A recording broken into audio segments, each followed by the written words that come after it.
Good morning, good afternoon, or good evening, wherever you're listening from. My name is Eric, and this is the Five Head Podcast.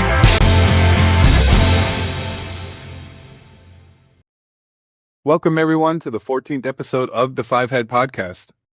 We're going to talk about SNAP. Should we snap out of it? Should we continue it? But more importantly, this whole government shutdown and the inability to pass a budget, with everything that comes with that, with SNAP benefits, with ACA tax credit, it's really leading to deeper discussions and deeper arguments and more contrast between the two main ideologies that run our country. I still truly believe that deep down, most people are about 80% in the middle. Like when you get down to the details and you start having conversations and you discuss the pros and cons of things with someone, like everyone can see those details and find some sort of mutual understanding. But when it comes to having to vote, you got to vote left or right. And those two mainstream ideologies are miles apart from each other. And it's not like different outcomes are wanted. And it's not just the how we get to those outcomes are different. But I mean just the way those two ideologies see things and what they consider to be successful and not successful are direct 180 of each other. And every time things like what's happening with SNAP right now happens, SNAP funding has been paused. Now emergency funds are going to be tapped into, but only covers part of it and could take some time with delays to get that money to people. Like all these things just kind of re-highlight that vast difference between the two ideologies. But the interesting thing about this whole shutdown and debacles like SNAP funding, it's causing a lot of deeper discussion on things. Stuff like, should we have SNAP at all? Would we even need SNAP if salaries were up? Who is benefiting from SNAP? All the way up to the corporations that receive SNAP funding through people purchasing stuff with SNAP. So it's very easy to talk about SNAP funding, who's at fault, what needs to be done to get SNAP refunded. But we have seen a lot of different side conversations take off from this, showing that it's a lot deeper than SNAP itself. So we're going to get into that in this episode. But first, if this is your first time listening to my ugly voice, welcome, and I thank you. But please go back and check out episodes 1 through 13 on YouTube at Middleview Media, on Spotify, and wherever else you get your podcasts at Five Head Podcast. Side note here, people have asked, why is it Middleview Media on YouTube, but just Five Head Podcast on every other platform? That's because I'm leaving YouTube open to expand it to be more than just the Five Head Podcast. I'd like to meet more people who do look at things from the middle out, even if they lean left or right, that want to have their own podcast and post it on Middleview Media, that want to have their own shows, or that would like to have friendly debates and stuff like that, or that are willing to cover reporting and things that are going on from the Middleview. So eventually I would like to extend that. So if you have ideas, if you've ever wanted to start your own show and be platformed, let me know. Middleview Media is open for business. Also, as if my voice is not ugly enough, I've been under the weather the last couple of weeks, so I have kind of a nasally thing going. So I apologize for that. So let's just start with SNAP in itself, what the situation is right now. SNAP funding ended on November 1st because the budget for it ended on November 1st. Congress has not been able to compromise and pass a new budget or even a continuing resolution that would include the continuation of SNAP funding. And so SNAP benefits ended November 1st. Two judges now have ruled that the Trump administration must tap into emergency funds to fund SNAP while the government shut down. So Trump is now doing that, but it can only be partially funded. And people are losing their minds. And I don't understand that at all. We have actual sitting members of Congress that are now on social media complaining that Trump is only partially funding SNAP and he needs to fund it fully right now. And this makes absolutely no sense to me. How is blame for SNAP being shifted to the office of the presidency when funding and appropriations and quote, quote, the purse is controlled by Congress? Didn't they just 2 weeks ago say, we don't have kings? There are no kings. You must go through Congress. Congress legislates, not a king in the White House. And now the same people who are claiming no kings are mad at Trump because they want him to become a king and control the purse from the White House. It makes absolutely no sense. Do you really want the president to have the power to tap into funding anytime he wants to fund whatever he wants? And I don't know how these sitting representatives and senators with a straight face can post something saying Trump is only partially funding SNAP. This is wrong. Trump is not partially funding SNAP. SNAP costs about $95 billion a year, so roughly $8 billion a month, or just under $8 billion a month. There's only $5 billion of emergency funding appropriated for SNAP. That's what the partial is. 5 is less than 8. It seems our representatives and senators don't know simple math. Since 5 is 3 less than 8, that means 5 will not fully fund the $8 billion of SNAP. That's where the partial is coming from. It's not just Trump saying like, oh, we need $8 billion, but I only feel like giving 5. And you do know that when you use all of the emergency funding for this 1 month, which won't even last a full month, then if anything catastrophic happens that emergency funding was supposed to go to, then money's depleted. So not only are judges forcing Trump to deplete emergency funding to fund less than a full month of SNAP, you've got actual sitting senators and representatives in Congress who don't understand why it's only partially funded. What makes it even more funny and more moronic is that these same people who are mad that this only partially funds SNAP, and they're screaming that they want SNAP fully funded now, can fully fund SNAP if they do their job. Pass a budget or sign the CR, and SNAP is fully funded.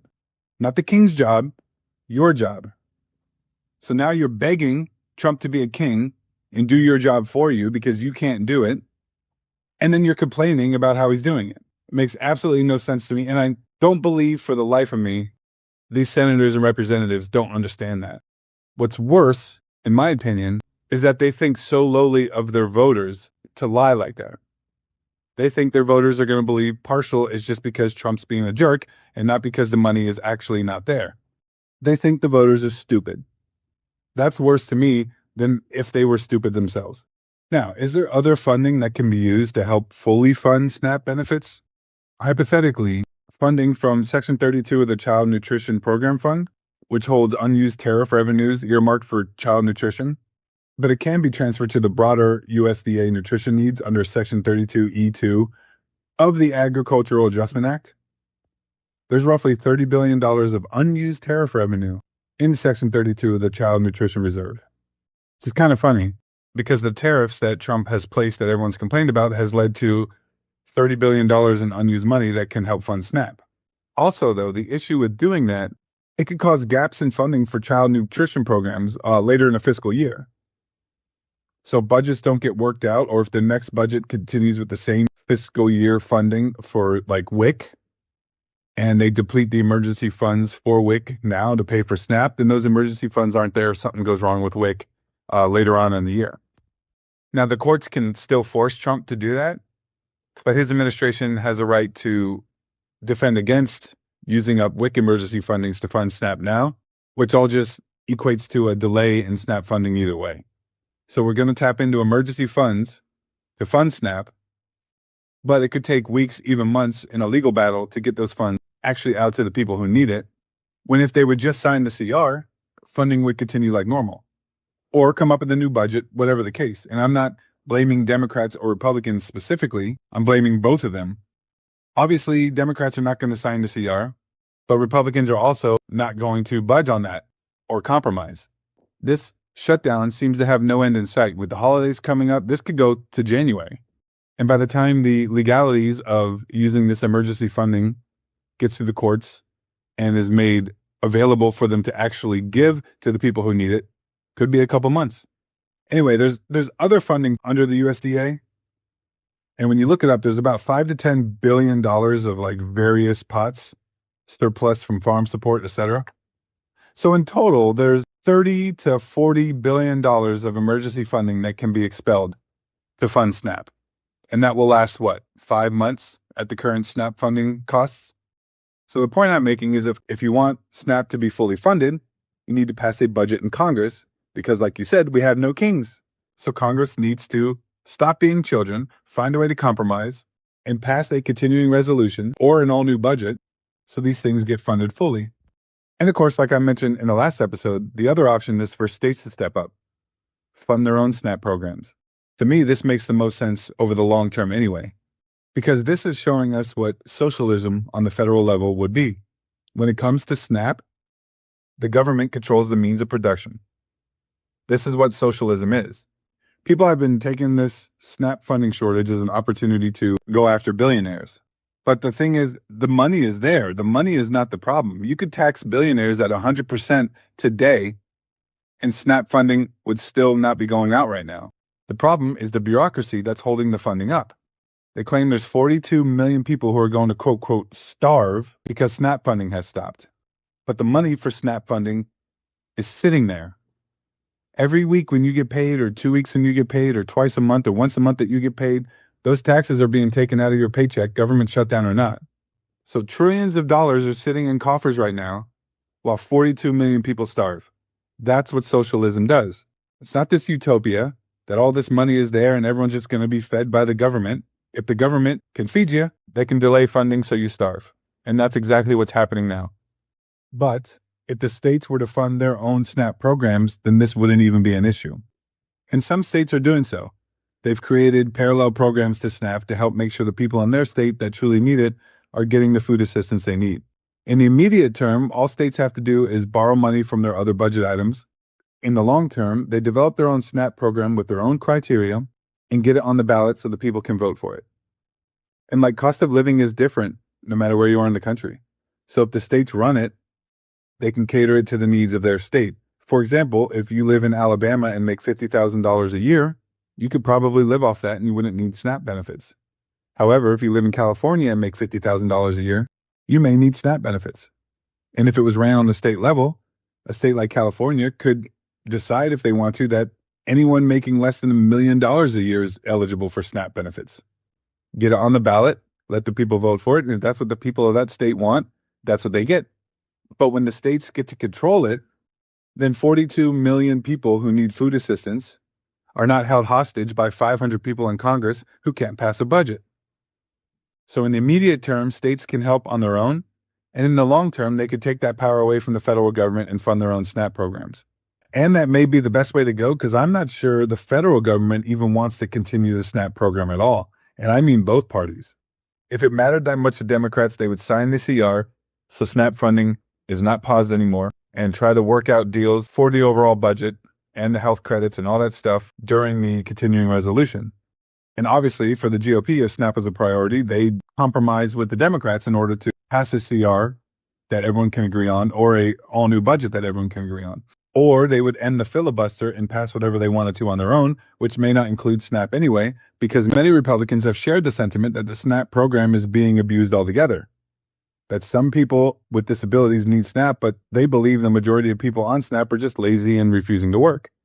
And so this kind of leads me into one of the deeper discussions that have branched off of this SNAP funding debacle. What are the pros and cons of having a SNAP program altogether? Have you guys ever heard of this thing called the benefit cliff?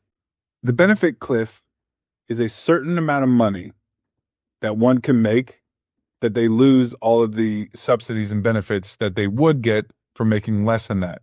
So by earning more than that amount of money, you fall off the benefits cliff and you lose all of the extra subsidies, so you're actually making less money. So right now, the poverty line is set to about $32,000 a year.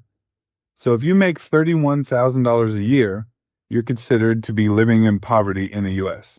And this qualifies you for SNAP, WIC, Medicare, all these other benefits that you wouldn't qualify for if you just made $1,100 more. And now, since we're talking about SNAP, on average, SNAP gives you about $350 a month for food assistance.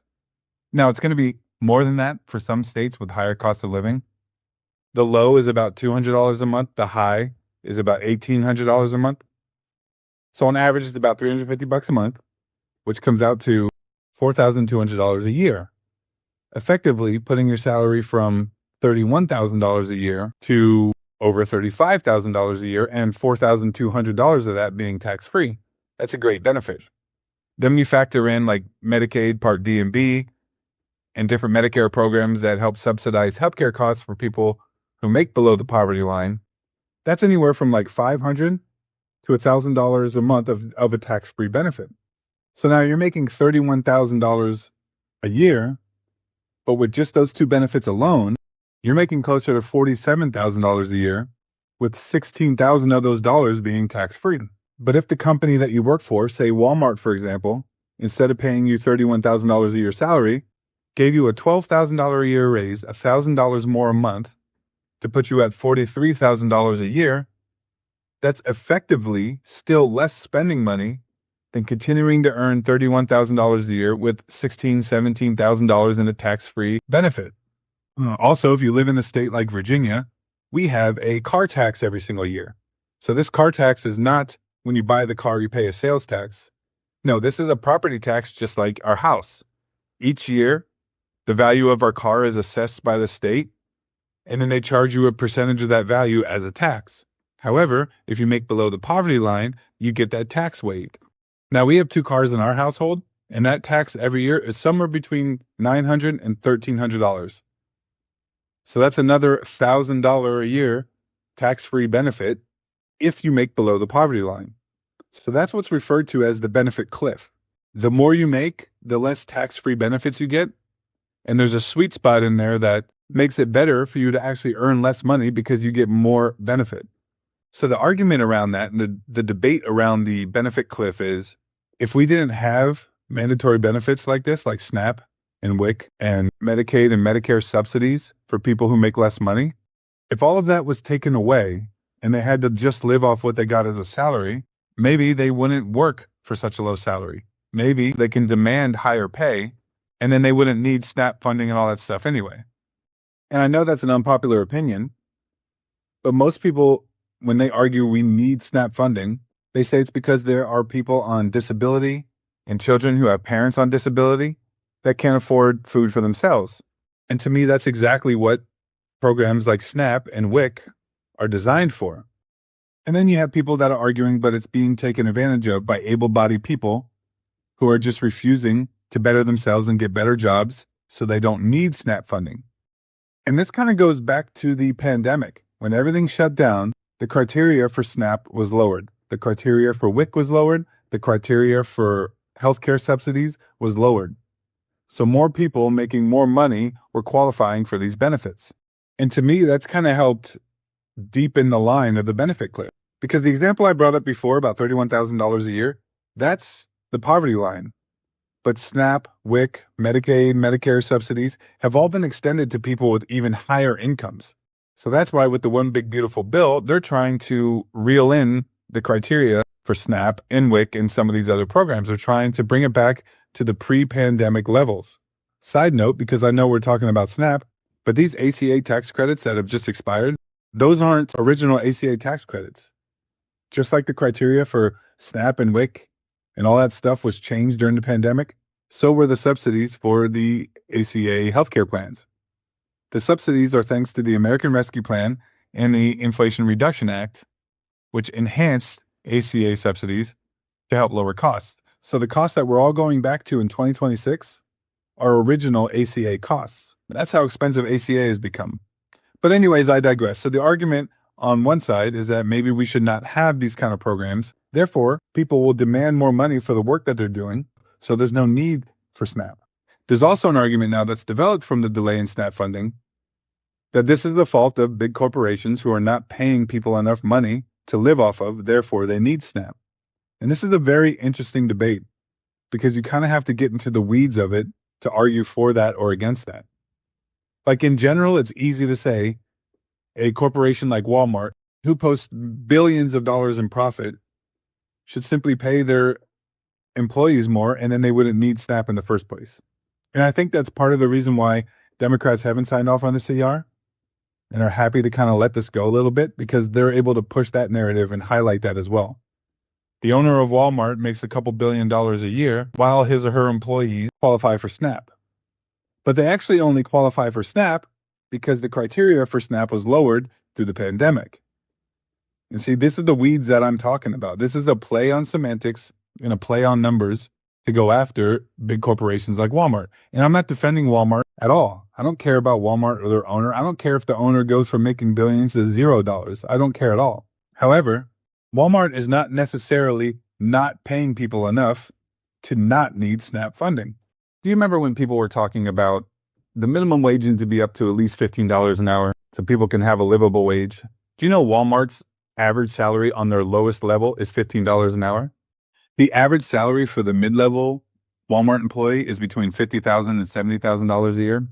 And then the average salary for the high-level employees are over $100,000 a year. So what I'm saying is $15 an hour spanned out over 40 hours a week for 52 weeks a year on a full-time salary is a little over $31,000 a year, which is right at the poverty line. So this idea that if we raise federal minimum wage to $15 an hour, it would bring people out of poverty, it's still within the poverty line. Now, due to changes in SNAP benefits from the pandemic, people can now earn SNAP benefits up to 200% above the poverty line. So basically, if you make $62-ish thousand, you're eligible for SNAP benefits. What I'm trying to highlight is it doesn't matter what a company pays their employees. If you raise the amount you're allowed to make and still be eligible for SNAP benefits, then people who make under that amount are going to go after the SNAP benefits because it's tax-free money. I don't know if I'm correctly articulating the point I'm trying to make. It's not that we have 42 million people that need SNAP. We just have 42 million people that are eligible for SNAP, so of course they're going to take that benefit. If you make $100,000 a year and the government says, we'd like to give you $500 a month for food, you would say, heck yes, I'll take that. That doesn't mean that the government stops giving you that $500 a month, that all of a sudden you're going to starve. It just means you're going to have to pay for it again yourself. So the more you lower the criteria and raise the amount you're allowed to make in order to receive SNAP benefits, the more people are going to be on SNAP benefits. And I feel like this is done on purpose. Like, let's raise the eligibility and get as many people as we can on this relatively inexpensive benefit so that if we need to use it as leverage or a bargaining chip, we can play on people's emotions, right? If we can't get all this extra spending we want in this budget, the government's going to shut down and 42 million people in this country are going to starve and die. And the most annoying one I'm hearing right now is when people say, you know what the biggest issue with this is? We are the richest country in the world, and we have 42 million people who are relying on food subsidies in order to live. We don't have 42 million people relying on food subsidies to live. For example, if you raise the eligibility for SNAP to anyone making less than $1 million a year, then you would have hundreds of millions of people on SNAP. Not because they need it if they make $300,000 a year, but because it's free money that they're eligible for. They would feel like, hey, I'm a taxpayer, I paid that, it's my money. If they're going to make me eligible for it, I'm going to take it. But then when the government shuts down or there's a pause in funding, then you could technically make the argument that 90% of the country are relying on SNAP benefits to live. And if the government shuts down, hundreds of millions of people are going to starve and die because they lose their SNAP benefits. And then you can also make the claim that I can't believe we are the richest country in the world, and yet 90% of the country has to rely on food subsidies to live. So my point is, the more you expand eligibility on something, the more people are going to sign up for it, and the higher those numbers are going to be. That doesn't necessarily reflect the true need of this benefit, but it does show you that anytime there is a benefit eligible for people to take, whether they need it or not, they're going to sign up and take it. If you were offered money from the federal government in any way, in a benefit, in a cash, in a check, you would take it whether you need it or not. For example, if they gave out stimulus checks to everyone right now, you would take it even if you make $150,000 a year. I would say that's not a reflection of the richest country in the world and we need to have these benefits. I would say that's more of a reflection of, because we are the richest country in the world, we're able to give these benefits to people even when they don't truly need it, especially in comparison to the majority of the rest of the world. Personally, I think SNAP should be funded to the tune of $100 billion a year, but I think eligibility for SNAP should be lowered. I think only people who truly need it should be on it, and they should get more than they're getting now. If we remove people who don't truly need it, then there's more money to go to the people who truly do. So anyway, I digress a little bit. My point is, I'm not sticking up for companies and what they pay their employees. What I'm saying is, paying their employees more wouldn't necessarily get people off of SNAP. It would have to be a combination of things. One, people get paid a little bit more, and the criteria to receive SNAP benefits is tightened. But see, then the problem becomes, let's say Walmart, who has 1.5 million employees across the U.S., let's say they raised their average across the board to $10 more an hour, their average salary, meaning the lowest level of Walmart employees would make $25 an hour, then those people wouldn't be eligible for SNAP benefits. So that extra $10 an hour or $20,000 more a year, which comes out to a little over $1,700 more a month on salary, after the taxes are taken out of that on the state and the federal level, it would still be less money than they get right now with their $15 an hour plus all the added federal subsidies. Not to mention that if they gave every employee $10 an hour more to make sure they were making at least $25 an hour, that would cost Walmart $31 billion more a year. And right now they post profits of about $20 billion a year. So there's not even enough in profit to cover that, which means they would have to lay some employees off. Now, those employees, in my mind, would then be eligible for SNAP benefits until they find another job. So it's a two-way street. If you keep lowering the criteria for what qualifies someone for SNAP benefits, then that offsets how much more money that they can make in order to not need SNAP benefits. Because it was $15 an hour, and now everyone's arguing it should be $25 an hour for minimum wage. And at some point, it's too much, and the company cannot sustain even a large company like Walmart. So you need to tighten the criteria for SNAP benefits so that people who truly need it, like the disabled and the elderly, can continue to get it without lapses in funding, but they should also be able to get more than what they are getting, because the more you expand it, the less everyone can get. So the ones that truly need it and the ones that could truly benefit from having more SNAP funding are not getting as much, because people who make up to $62,000 a year are eligible to get SNAP funding. They're taking $350 a month away from someone who is disabled and makes $0 a year, in my opinion. So I'm not the type that's like, we need to end SNAP benefits. No, SNAP is a good program, but it's meant for people who truly need it. The more you lower the criteria and raise the eligibility for how many people can use it, the more money it's going to cost, and the more that money has to be spread out amongst so many people. So the people who truly need it aren't getting enough to survive off it. And that kind of leads to another discussion here. Because why is it seems like our Democrat Party really wants to lower the criteria, raise the amount people are allowed to make to get on SNAP, as if that's some sort of like successful thing to get behind. This kind of goes into how the two different ideologies see things differently. You see, for Republicans, they look at success when it comes to monetary success for the majority of people across the country, as in the least amount of people we have on government assistance is a good thing. Whereas on the Democrat side of it, success is measured by how many people the government is helping. We have 100 million people on this benefit. That's a good thing. And really, when you break it down, depending on how you look at it, both of those things are a good thing. If everyone's making enough money that they don't need government assistance at all, that's awesome. At the same time, if we live in the richest country in the world, which means the government is able to assist in everyone's daily life to make their life even better than it already is, that's awesome. It's just kind of a crazy, different way of looking at things. And they kind of campaign on this type of stuff, right? When they're giving their policy ideas and they're trying to garner votes about what the best way is moving forward, they'll say, on the Republican side, we've been able to get this many people off of the need for the government to help them. Whereas Democrats will say, look how many people we're able to help as the federal government. It's just crazy to me. It's just such a different way of approaching the next step in policy or the next direction we go. Do we want to move in the direction where less people need government assistance? Or do we want to move in a way where more people are receiving government assistance because we have the funding to make sure everyone receives these things? And of course, like everything else, there's pros and cons to both. And we see this with the current holdup on the SNAP benefits. When the government controls everything, there's definitely collectively a lot more money there to go around, but any hiccup in the bureaucracy and everything gets halted. And then people who need that benefit are not getting it. And that's why people make that argument that if the government can feed you, it can also stop feeding you. But then there's cons to everyone being off of any kind of government assistance at all, because all of us are technically one job loss away from not being able to provide for our families. And things happen in life where sometimes you can't save up for the future or you don't save up for the future. So social safety nets are a positive thing in that regard.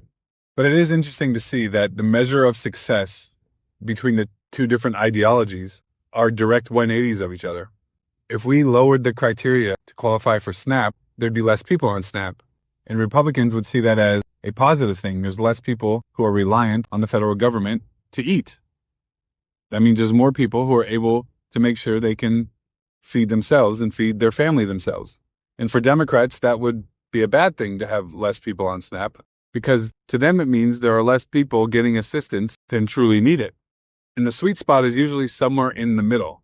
And that's why when these ideologies clash, the argument is over the free market versus socialism. People who think they want socialism don't want actual socialism. They just want more social benefits that are backed by the collective dollar of everyone in society. That's completely different than a socialist form of government. Anyway, I just thought the argument I saw about this was interesting. Republicans tend to want less social benefits, not because they don't care about people, but because they see that as a measurement of people able to take care of themselves. And in the long run, that would mean government needs to take less money from people, which makes them even more able to take care of themselves and not need government assistance.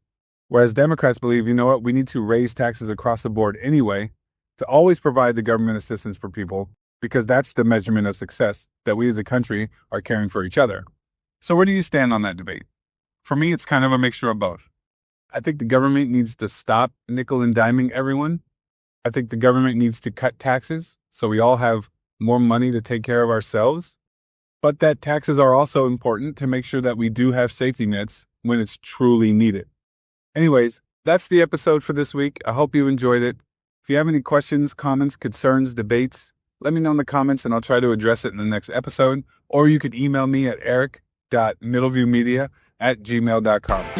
Thank you guys for listening. 5 Head out.